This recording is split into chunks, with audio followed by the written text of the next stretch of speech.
My daughter, Sarah, actually told me, "It's theirs now, you old woman." The words hit me, not like a slap, but like a sudden, freezing gust of wind right to my bones. They still echo in my ears, rattling around like broken glass in an empty room. My own daughter, Sarah. I stood there, right on the porch of this house, my house, the one my dear late husband, Thomas, and I built together. Not just with bricks and wood, but with every dream, every penny saved, every bit of sweat and laughter we shared. Brick by painstaking brick, we laid the foundation of our life here.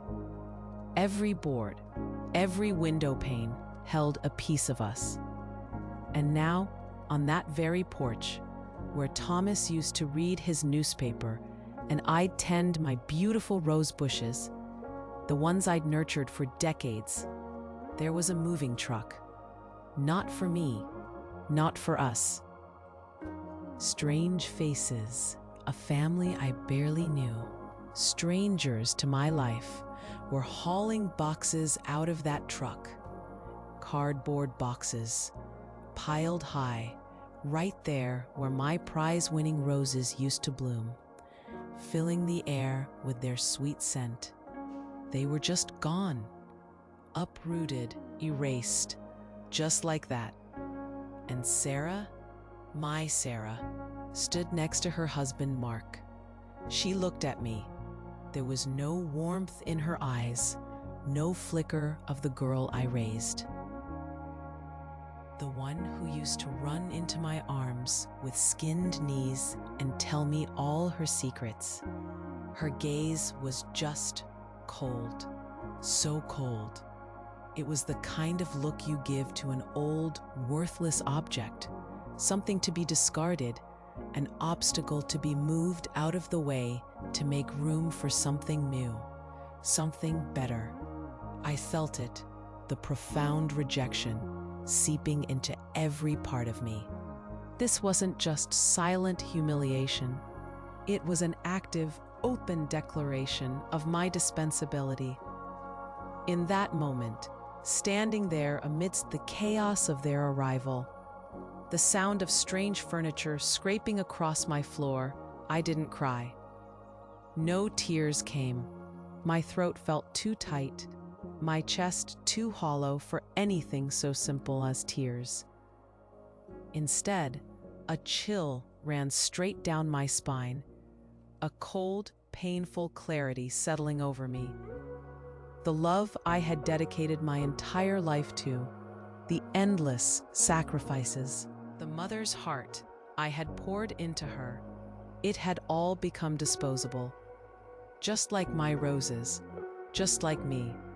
She and Mark, they moved around, pointing, giving orders, acting like they were the rightful owners of everything, of the house, of my life, and yes, of me.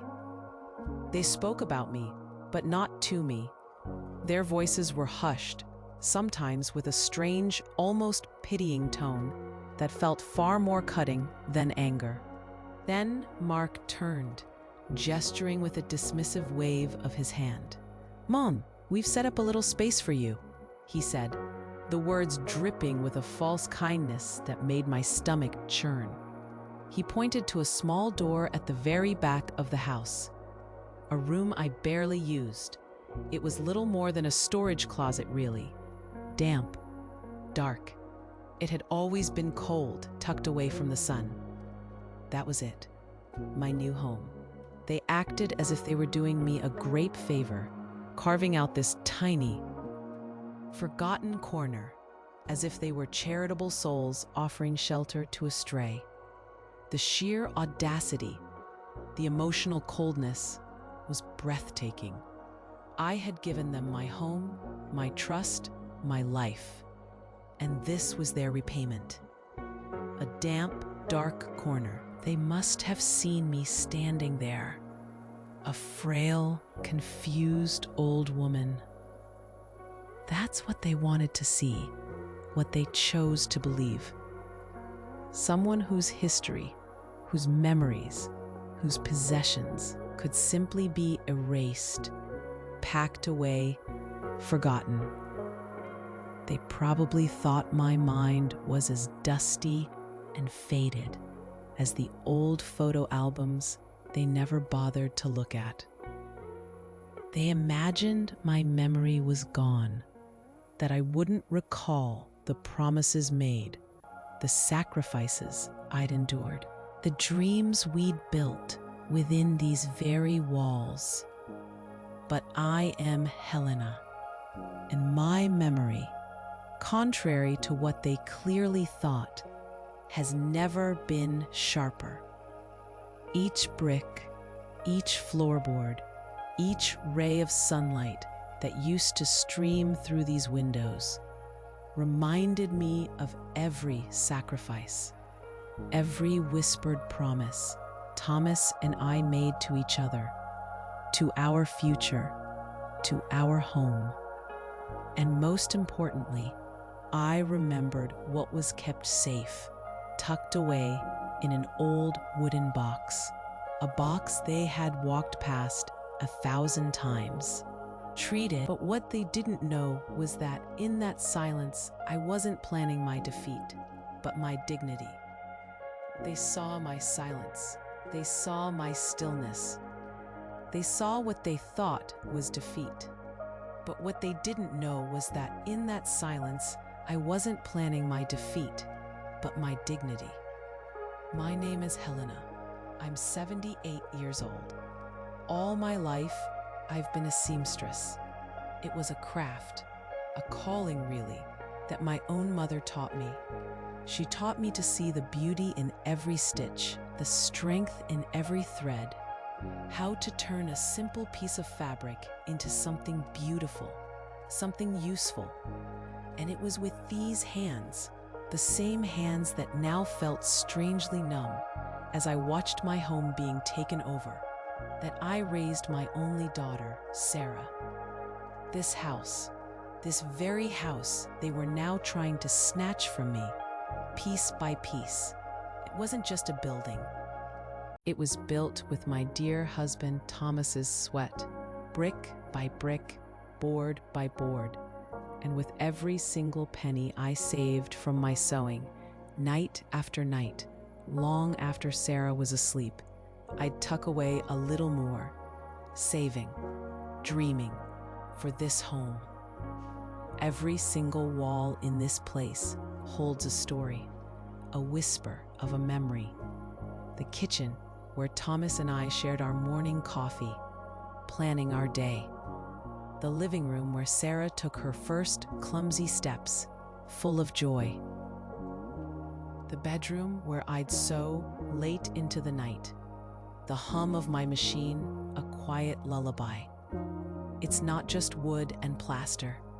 It's the very fabric of my life, woven into every corner, every shadow, every ray of sunlight that dared to peek through the windows. It was a life of honest work and so much affection, a testament to what two people could build together from nothing but love and determination. I was always a dedicated mother, perhaps too dedicated. Looking back now, I poured my whole heart and soul into Sarah. I gave her everything I could possibly give, and sometimes even what I couldn't. I wanted her life to be better, easier than mine. When she decided to marry Mark, a man I barely knew but who she seemed to love, I opened not just the doors of my house, but the doors of my heart to him too. They said they wanted to live with me, to keep me company, to take care of me, they promised, as I got older. And I believed them, because that's what a mother does, isn't it? We believe, we trust. So I entrusted them with everything. The house's routine, the bills, my peace of mind, my absolute trust. I truly thought we were a family, all of us, together in this home we'd built. I've always been organized, My husband Thomas, God rest his soul, he taught me the importance of keeping papers. Every document, every little piece of history. He used to say, "Helena, memories might fade, but paper remembers." And so, I have this old wooden box. It's nothing fancy, just a plain dark wood box, a little worn around the edges from years of being carried, from years of being opened and closed. But inside, I keep everything important.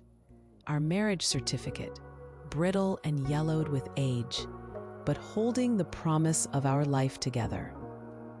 Old photographs, capturing moments I sometimes felt were slipping away, but holding them tangible in my hands.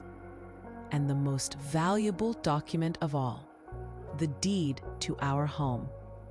The paper that proved, without a shadow of a doubt, that this house was mine. It was the proof of our hard work, our future, our security. Sarah, she knew about the box. She'd seen it 1,000 times, tucked away on the shelf in my room. But she always dismissed it.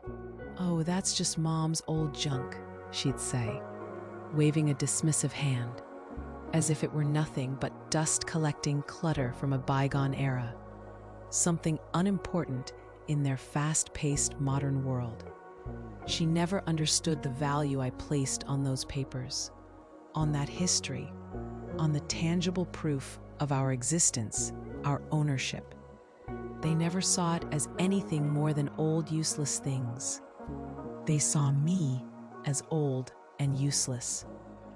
But they couldn't have been more wrong, and it was precisely this old junk they despised that would become the key to my future. The transition from their initial loving words to what came next wasn't a sudden crash.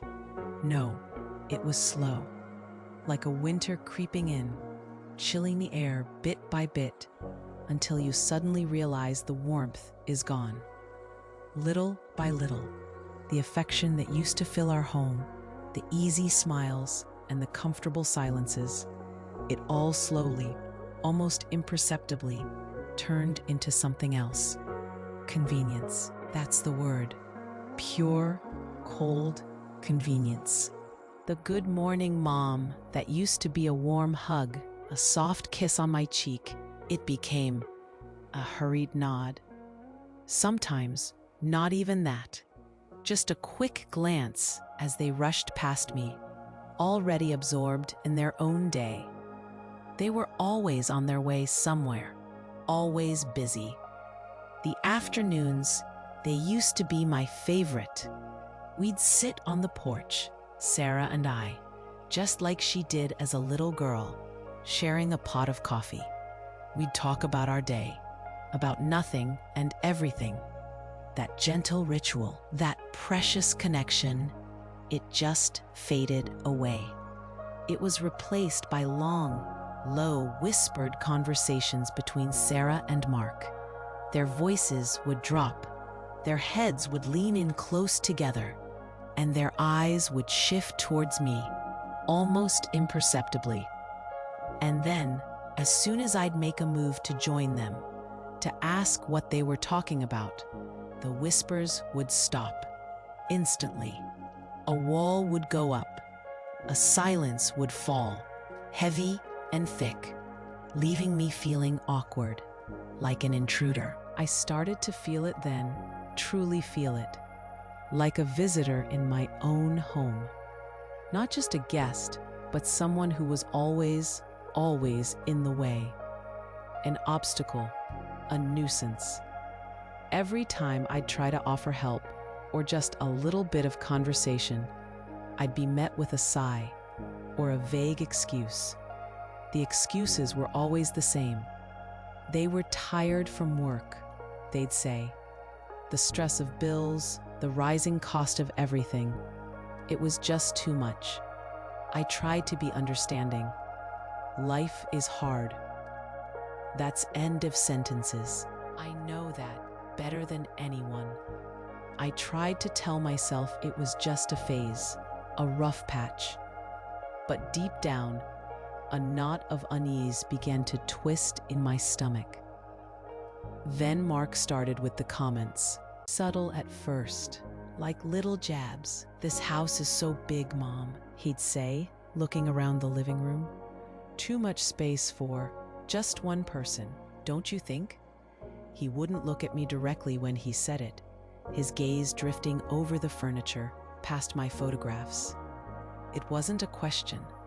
It was a statement, a seed planted. He'd talk about how it would be a perfect space for a larger family. "Imagine, Mom, bringing more life to the place," he'd suggest, almost cheerfully, as if he were talking about an empty lot, not the home I'd poured my soul into. He'd paint a picture of bustling children, laughter echoing through the halls, and I'd stand there, listening, a coldness starting to creep up my legs, settling in my chest. What hurt most, what truly pierced me, was Sarah, my Sarah, the girl who used to defend me fiercely, who'd stand up for me against anyone. Now, when Mark would say these things, these thinly veiled suggestions, she'd just silently agree. Her gaze would drop to the floor, or she'd busily pick at a loose thread on her shirt. Not a word, not a protest, just that silent agreement, a betrayal in itself. She wouldn't look at me. She couldn't. And in that silence, that quiet submission, I felt the coldness settle deep inside me, taking root. It was no longer just discomfort. It was fear, a profound, aching fear. One afternoon, a few weeks later, the fear solidified into something much more concrete. I was in the living room, knitting a small blanket, when I overheard a conversation in the kitchen. Their voices were low, but I could hear them. It was Mark and Sarah. They were talking about Mark's brother, David. David, I knew, had recently lost his job. He was struggling, needed a place to live with his family. My heart, despite everything, felt a pang of sympathy for him. But then the words came like a hammer blow. "Your mother doesn't need so much space," Mark said to Sarah, his voice clear, decisive. My needles froze in my hands. The yarn slipped from my fingers. "They can have the front part," he continued, "and we'll arrange a little corner for her in the back." A little corner for her in the back. My heart, which had been slowly turning to ice over the past months, suddenly shattered. Every beat felt like a shard of glass tearing through me. They weren't asking, they weren't discussing. They were deciding my fate in my own home, without even consulting me, without a single word directed to me. I was furniture, an object to be moved, something to be rearranged to suit their convenience. I gripped the knitting needles so tight my knuckles turned white. My breath caught in my throat. I wanted to scream. I wanted to run into that kitchen and demand an explanation. But I couldn't move. I just sat there, listening to the casual way they parceled out my life, my memories, my sacred space. I tried to tell myself it was just a phase, a difficulty they were going through, that it wasn't real. But deep down, in the core of my being, I knew the truth. Their plan was much, much crueler than I could have ever imagined. The day arrived without warning. It wasn't just another morning. It was a Saturday. I woke up to a sound that pulled me instantly from my sleep. Not the usual birdsong or the quiet hum of the refrigerator. This was different. A rumble, low at first, then growing louder, stopping right out front. A truck. Not just any truck, a moving truck. Its brakes squealed, harsh and sudden, cutting through the morning stillness. My heart started to beat a little faster, a tiny, uneasy flutter.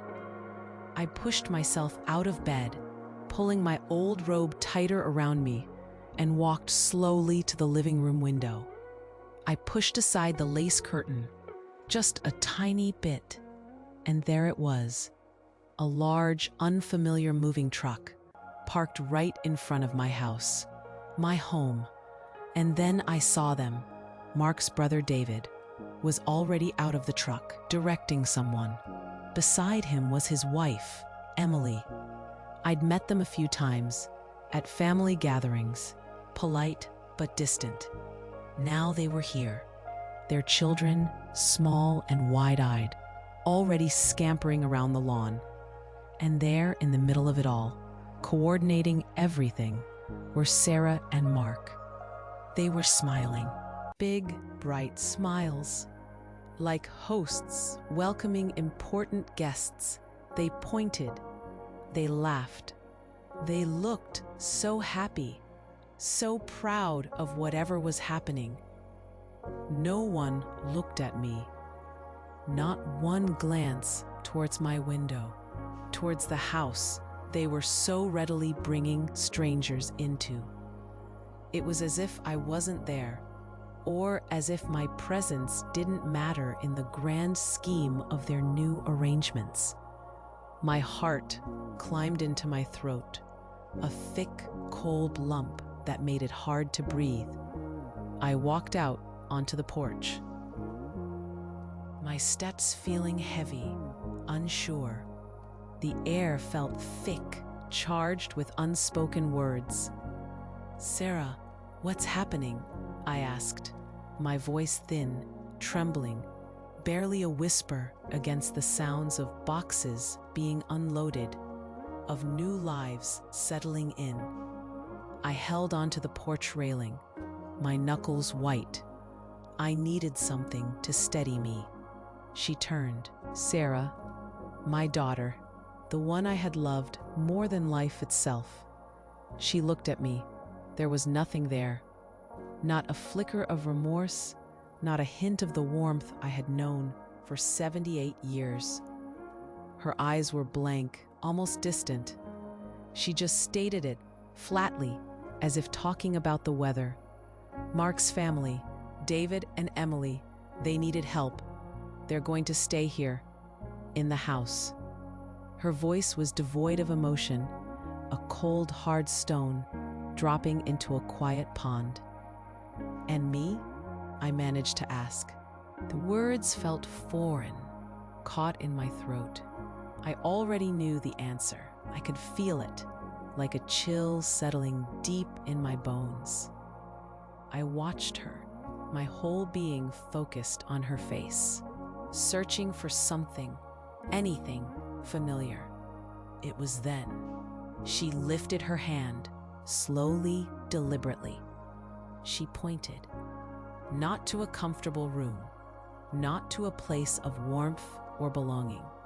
She pointed to the small room at the very back of the house, the damp, dark storage space I hardly ever used. The one Mark had casually mentioned weeks ago. And then she spoke the words that sealed her betrayal, that tore the last thread of hope from my heart. "The house is too big for you, Mom. It's theirs now, you old woman." The phrase hung in the air, heavier than the moving truck, colder than the morning air.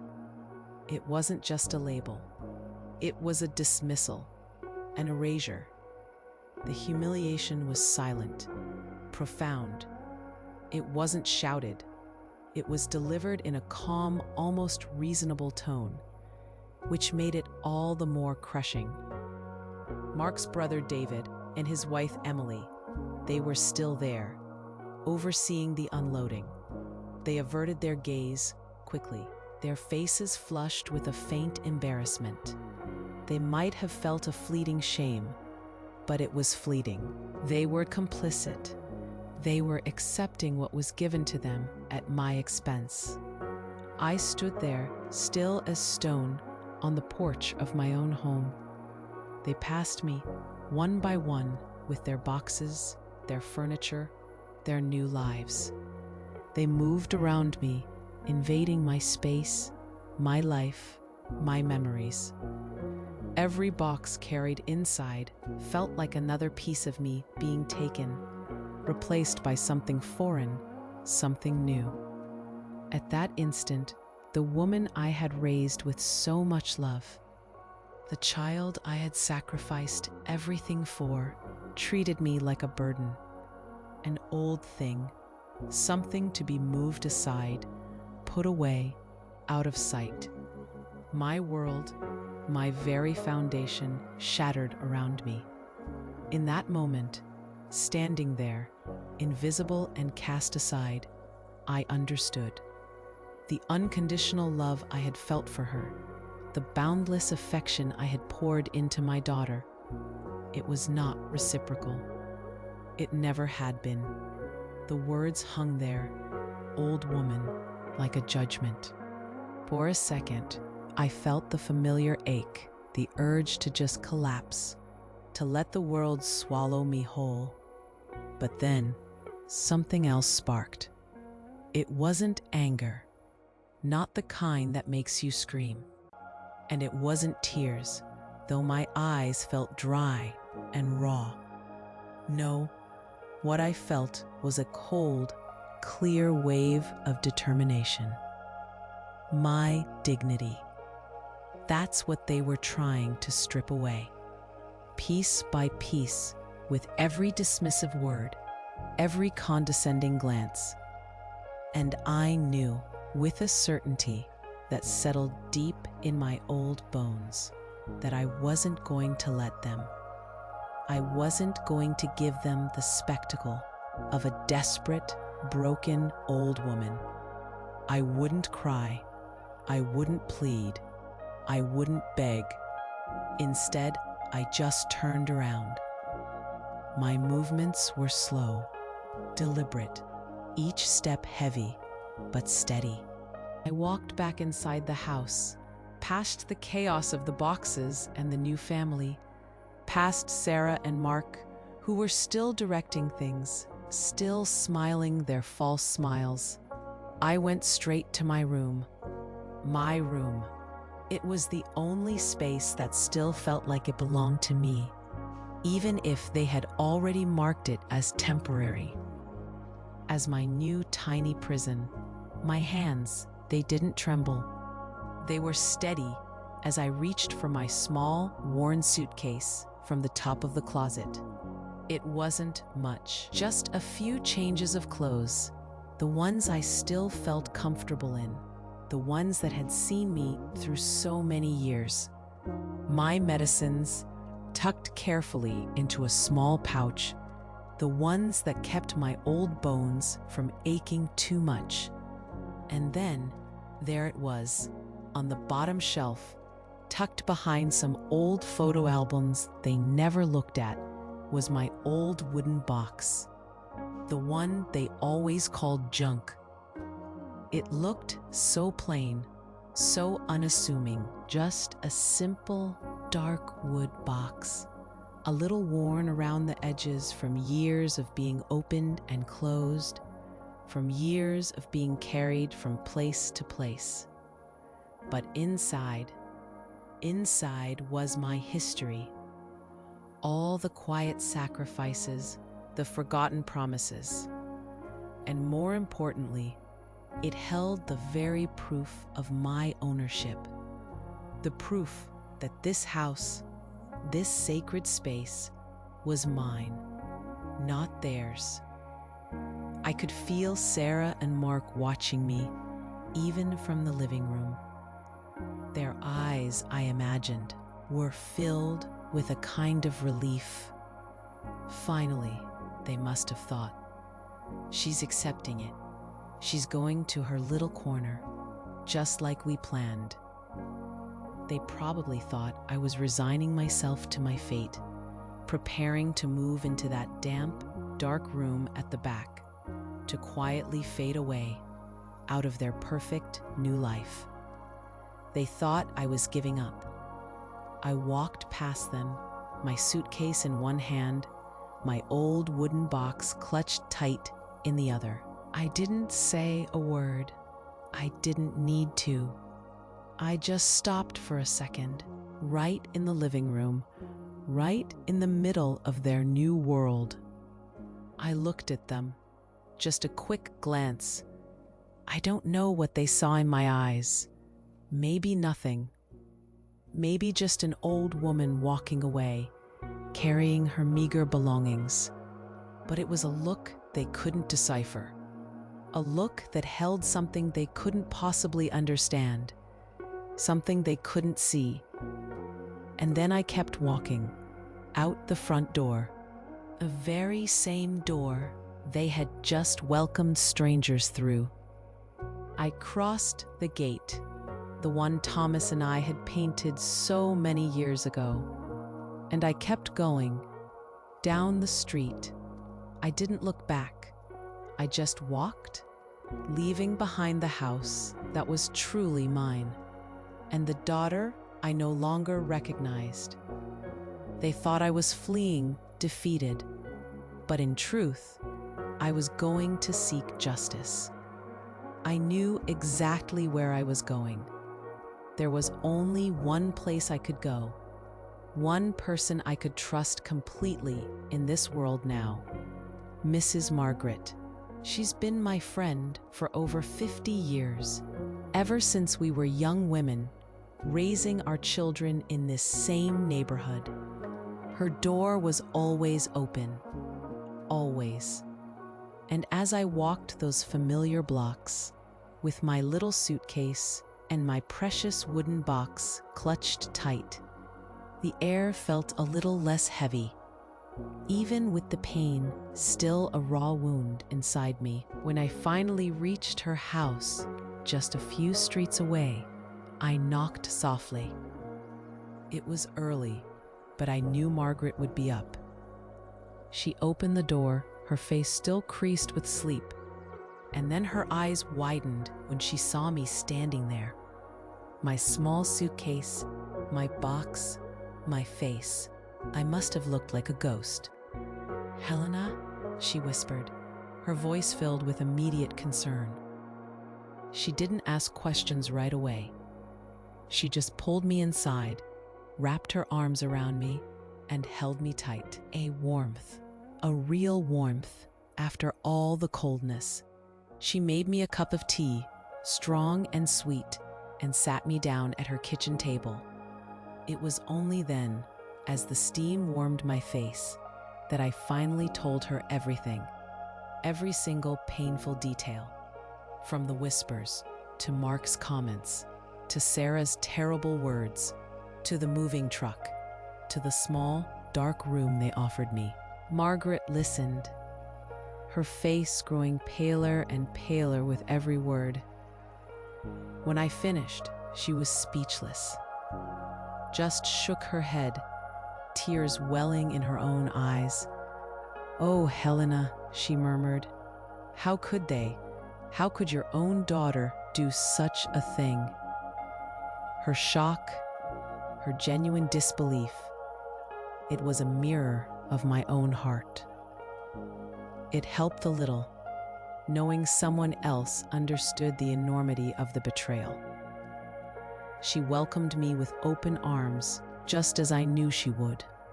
Her house, humble and full of trinkets, felt like a sanctuary. In the days that followed, the initial shock began to wear off, replaced by a deep, aching loneliness, the kind that settles in your bones and makes every breath feel heavy. The pain of the betrayal, it hit me with full force then.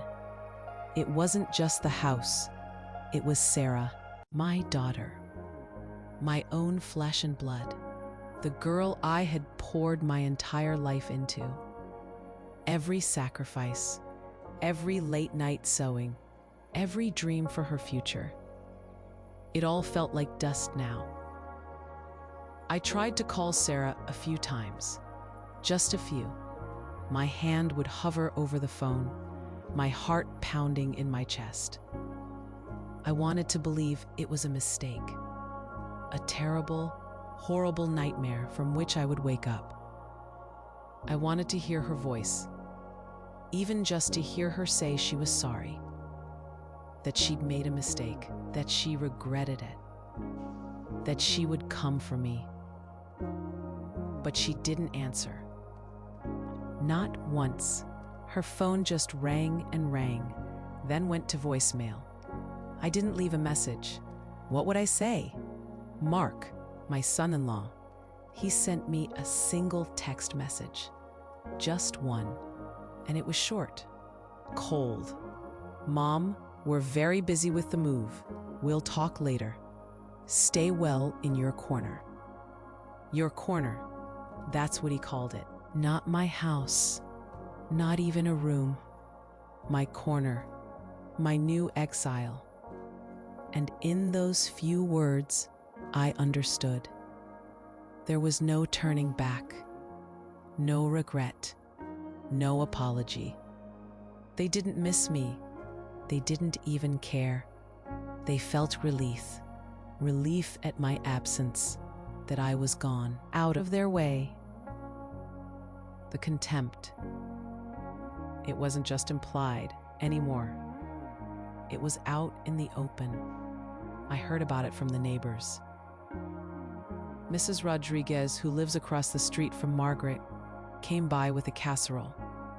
She said, "Helena, did you know? They're having a big welcome party at your old house tonight for Mark's brother and his family." She said your old house with such a pained expression. But it was true. My old house. Later that evening, the music started, loud, booming. It reached Mrs. Margaret's house, vibrating through the windows. Laughter, shouts of joy, the sounds of a celebration. Every note, every burst of laughter felt like a knife in my heart, a twisting, burning blade. I was alone, expelled from my own life, while they, the very people who had taken everything from me, celebrated. Over the ruins of my heart, over the ashes of our family. I sat there in Margaret's quiet living room, listening to the echoes of their party. The revolt and the sadness reached their peak, a bitter, burning mixture. I felt like I was at the very bottom of a deep, dark well, surrounded by despair. But it was at the bottom of this well that I found the final strength to use the only weapon I had left, the truth. The next morning, after a long night of restless sleep at Margaret's, I felt a stillness inside me I hadn't known was possible. The loud music from my house, the laughter that felt like a mockery, it had faded with the dawn. What remained was a cold, hard clarity. My decision was made. I looked at Margaret across her breakfast table. Her eyes were tired, but full of support. I told her I needed to find a lawyer. I said it, my voice steady, surprising even myself. Margaret, bless her heart, didn't hesitate. She knew a young man, fresh out of law school, who had just set up his practice in our town. He was earnest, she said, and he cared. That afternoon, she drove me to his small, neat office. His name was Daniel, and he looked almost too young for such serious matters, but his eyes were kind and attentive.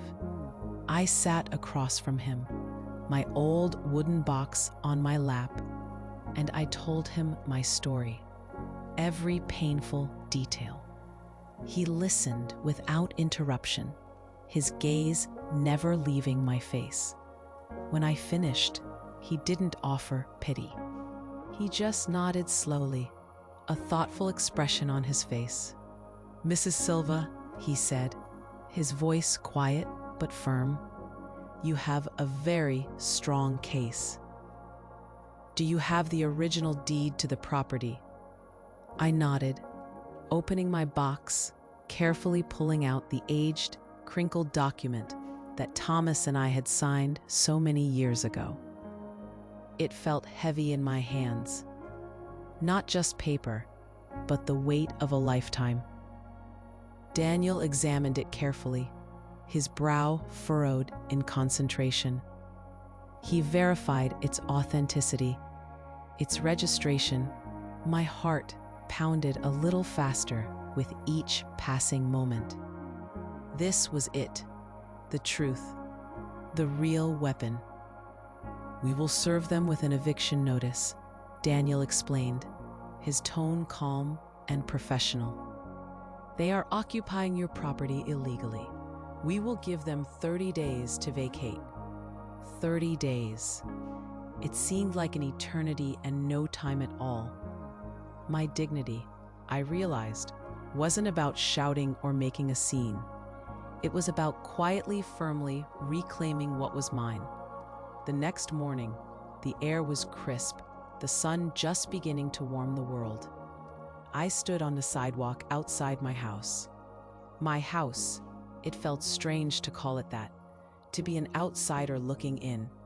But today, that was going to change. Daniel was by my side, his briefcase clutched in his hand, looking serious in his suit. He gave me a reassuring nod. I took a deep breath, the smell of freshly cut grass mixing with a faint, unfamiliar scent from inside my home.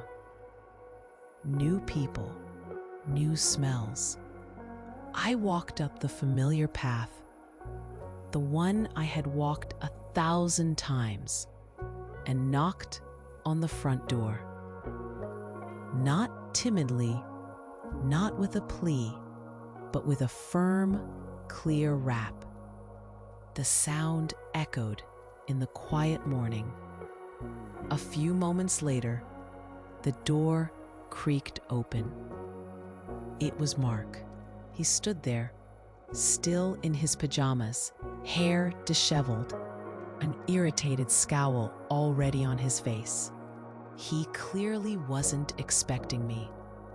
His eyes narrowed when he saw me, then slid to Daniel, dismissing him immediately as just some young man. "What do you want, old woman?" he grumbled, his voice curt, laced with that familiar contempt. "Sarah isn't here." He already had his hand on the door, ready to close it. He thought he could get rid of me so easily, again. "I didn't come to speak with Sarah," I replied, my voice steady, betraying none of the apprehension swirling inside me. It felt like a lifetime since I had last spoken with such firmness to him. "I came to speak with the owners of this house." He let out a short, mocking laugh, a harsh, humorless sound that scraped against my ears. He even puffed out his chest a little, a smug smirk twisting his lips. "Well, you're speaking to one of them, then what about it?" His eyes held a challenge, a dare, daring me to dispute his false authority. He thought he had won. He thought I was powerless. It was then that Daniel, my young, earnest lawyer, stepped forward. He moved with a quiet dignity, unlike Mark's bluster. With complete calm, he opened his briefcase. The click of the latches sounded loud in the sudden silence. He reached inside, pulling out a crisp, official-looking document. It wasn't the old, crinkled one I had, but a fresh, certified copy. He held it up for Mark to see, his arm outstretched. "Mr. Mark," Daniel began, his voice clear and unwavering, cutting through the morning air. "This is the original and registered deed to the property located at—" He paused, allowing the words to sink in. "Exclusively in the name of my client, Mrs. Helena Silva. Legally, Mrs. Helena is the sole owner of this house." The shock on Mark's face was immediate. It was like watching a mask crack. The smugness drained away, replaced by a ghastly pallor.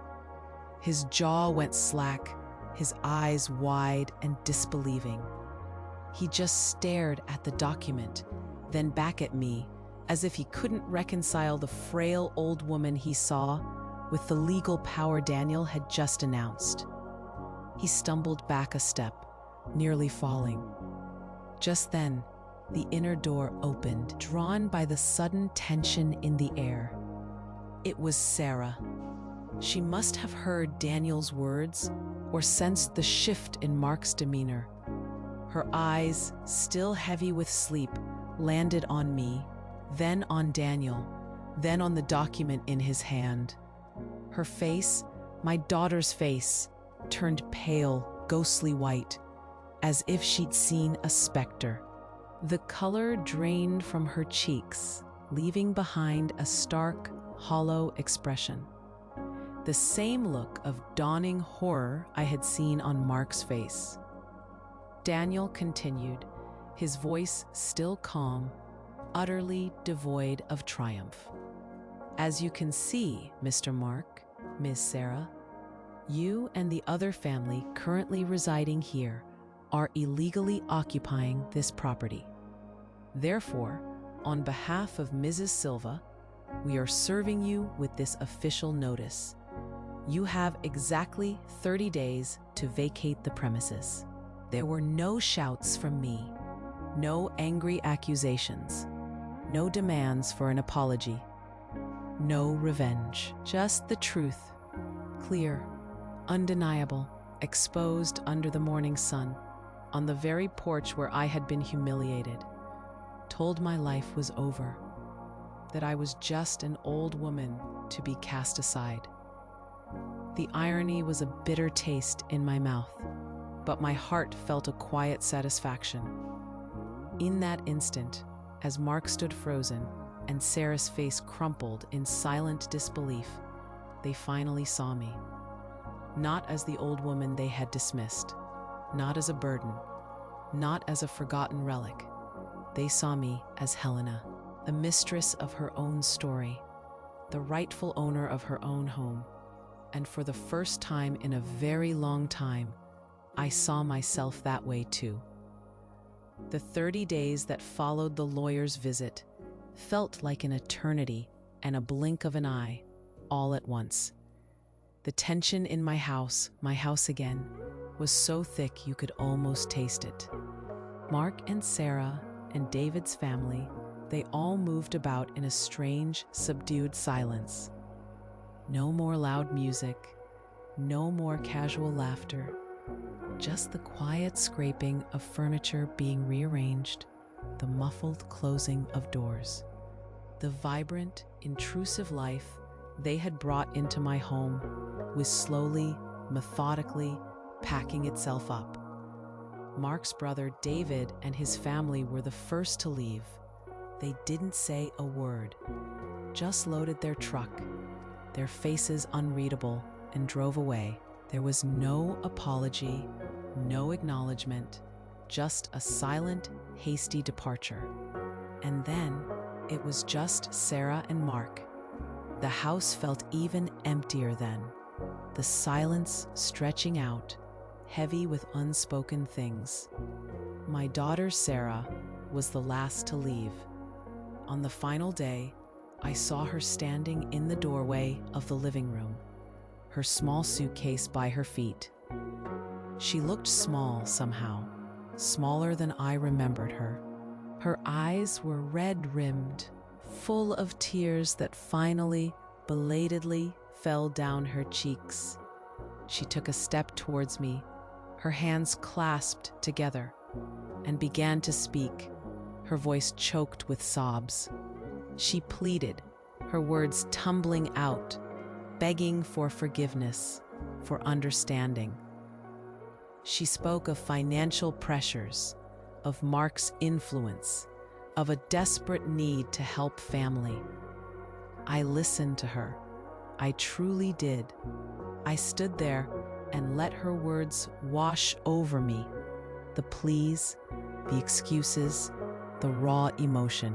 A part of me, a mothered part, still ached to reach out, to comfort her. But another part, the part that had endured weeks of being invisible, of being called an old woman and told I was disposable, that part was quiet, firm. The bond of trust, it was broken, shattered. Maybe forgiveness would come, with time, with distance. But living together, under the same roof, sharing the same space, never again. That was a line crossed, a boundary erased, and there was no going back. She could not mend what she had so carelessly destroyed. I simply looked at her, and she must have seen the answer in my eyes, for her words faded, and she slowly turned and walked out the door, Mark waiting for her by their car. Today, I live alone in my house, the space that once seemed too large, too full of their presence, too suffocating with their unspoken judgments, is now filled with a profound peace. It doesn't feel empty at all. It feels just right. Every corner, every room holds a different kind of quiet now. A gentle quiet, a comforting quiet. It's the sound of my own breath, my own thoughts. I resumed my sewing, not out of necessity anymore, not to save every penny for a house, but purely for pleasure. I sit by the window in the afternoon, the sunlight warm on my hands, the fabric flowing through my fingers. I make small things now, things for myself, or little gifts from Mrs. Margaret. The rhythmic hum of my old sewing machine is a lullaby, a meditation. It used to be a tool for survival. Now, it's a source of quiet joy. I went to the garden store, bought new rose bushes. Small ones, still with tender roots, but full of promise. I planted them carefully on the porch, right where the old ones used to stand. Every afternoon, without fail, I have my coffee out there, feeling the sun on my face, watching the tiny buds begin to form. It's a simple ritual, but it's mine, and it's filled with gratitude. The solitude I feel now is different from what I felt when I was surrounded by them. Then it was a painful, imposed solitude, a feeling of being utterly alone even when others were present. Now, it is a serene solitude. It's the quiet of someone who is truly, deeply at home in her own skin, in her own space. I haven't become a bitter person, not truly. Life taught me a harsh lesson, yes, but it was a necessary one. It carved a deeper understanding into my heart. The greatest asset we have, the most precious thing, isn't a house or possessions. It is our dignity. It is our sense of self-worth. And no one, not even your own child, can take that from you unless you let them. My routine is simple, but it is deeply fulfilling. It's mine. I have visits from Mrs. Margaret, of course, and other friends from the neighborhood. Old friends whose affection is true and unwavering. The house has laughter again, but now they are sincere laughs, genuine and warm, from people who truly care. We sit on the porch, we share stories, we drink coffee. Sometimes we just sit in companionable silence. The silence that was once of pain is now the sound of my freedom and my new beginning. My life now is peaceful. The house is quiet, but it's a good quiet. The kind of quiet that lets you hear your own thoughts, your own heart, beating steady and strong. I found a rhythm again, one that's truly mine. But sometimes, when I'm out on the porch, watching my new rose bushes grow, reaching for the sun with their young, vibrant leaves, a deeper reflection settles over me. I think about how life is, how we human beings nurture things, how we pour our love, our time, our very essence into someone, into a child. We water them with endless care, with sacrifice, with every ounce of hope we possess. We watch them grow, we guide them, we celebrate their every little triumph. And in our hearts, we always expect them to blossom, to flourish, and eventually to offer us shade. That comfort, that protection, that mutual love, especially as we enter the twilight years when we might feel a little more fragile, a little more in need of that gentle shade. That's what a mother hopes for. That's what I hoped for. But it's not always like that, is it? Not for everyone. Sometimes, the very people you watered with your love, your life, your dreams, they don't give you shade. They don't nurture you back. Instead, they just want to cut you back, to prune you down, relentlessly, mercilessly. They want to diminish you, piece by piece, until they think there's nothing left. Until you feel like you're just a dried-up old branch, brittle and worthless, ready to be tossed aside, out of their way, out of their perfect picture. That's how it felt to be told I was an old woman, disposable. It was like being cut down at the root, my very existence dismissed. I picked myself up from that. It wasn't easy. My heart was broken, yes. It still carries the scars. But my spirit, my deep-seated sense of who I am, it found a way to stand tall again. I remembered my own strength, the dignity I had always carried, the value that wasn't tied to anyone else's approval. I learned the hard way that true worth comes from within, not from what others grant you or take from you. It comes from knowing who you are, what you've built, and what you deserve. And I know I'm not alone in this, not by a long shot. I know there are so many others, good, kind people, just like me, who have faced similar betrayals, who have been made to feel small, invisible, worthless. Especially when you get older, it's easy for people to think your life doesn't matter anymore, that your wisdom is just old junk. They forget that even if the body slows, the spirit can be as sharp and vibrant as ever. Many people go through this in silence. They accept it. They believe the narrative that others paint for them, that they no longer have worth or strength. They shrink away, thinking there's no way out, no one to turn to, no voice left to speak up. They internalize that painful dismissal, that feeling of being an afterthought, a burden. It's a silent sorrow, a quiet humiliation that eats away at the soul. But every person, regardless of their age or circumstance, deserves respect, dignity, and to be seen, truly seen, to have their life acknowledged, valued. And that's why I share my story, not for pity, but for connection. Because I want you to know you're not alone if you felt this way.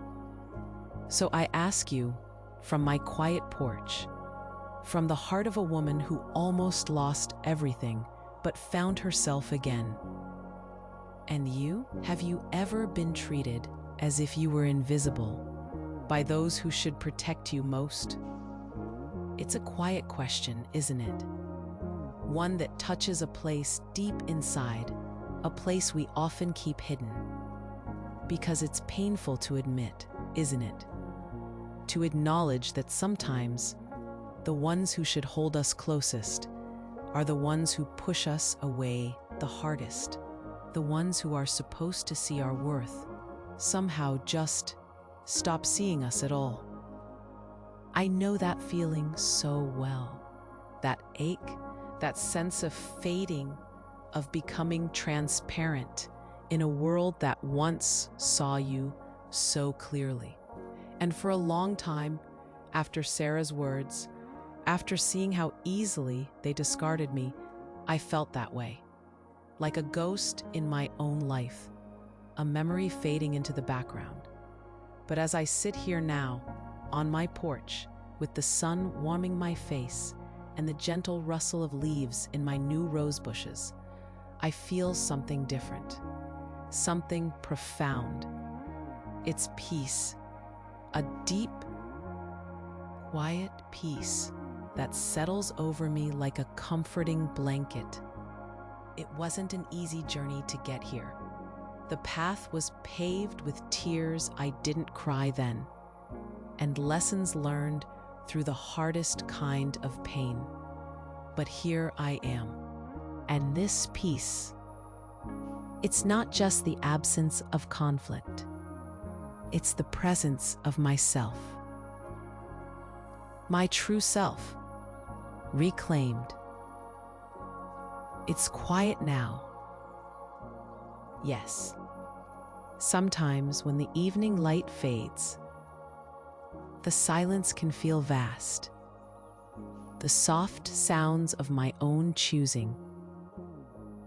There are no more hushed whispers, no more judging glances, no more footsteps that feel like invasions. Just the rhythm of my own life, steady and true. I wake with the sun, not with the anxiety of what the day might bring from others. I make my simple breakfast, a cup of tea, a slice of toast. I spend my mornings tending to my roses, pruning a leaf here, watering a root there. They are small still, but they are strong. And every time I look at their tender new growth, I remember that even after being uprooted, new life can sprout, more beautiful than before. I sow in the afternoons, not because I have to, but because I want to. The needle glides through the fabric, creating something new, something whole. It's a meditative act, stitching my own story back together, thread by thread. My friends, dear Margaret, they visit often. We share stories, we laugh, we talk about everything and nothing. They see me, truly see me. They value my thoughts, my wisdom, my quiet strength, and I, in turn, see them. It's a reciprocal connection, built on respect and genuine affection. This simple routine, this unadorned life, it is rich, richer than any pretense or forced family gathering could ever be. Because it is honest, it is mine. The biggest lesson I learned, it's what I mentioned before about dignity. It's not something someone else gives you. It's something you carry within you, like a precious jewel. And no matter what hardship you face, no matter how much others try to diminish you, they can never steal that jewel unless you surrender it yourself. I held on to mine. Even when I felt like I had nothing else, I held on to that. And that, I believe, made all the difference. It gave me the strength to stand up, not with anger, but with quiet conviction. to speak my truth, not to wound, but to reclaim. If you've ever felt like your voice doesn't matter, or that your story is insignificant, I hope my journey reminds you of your own inherent worth. Your experiences are valuable, your feelings are valid, and your right to dignity is unwavering. Don't ever let anyone, not even those closest to you, convince you otherwise. And if you want to keep receiving real stories like this, pay attention. YouTube might be unsubscribing you without warning. Confirm you're still subscribed to the channel and hit the bell icon. It's just a small way to make sure we can keep sharing these moments, these truths, these connections, because knowing we're not alone, that's where true strength begins.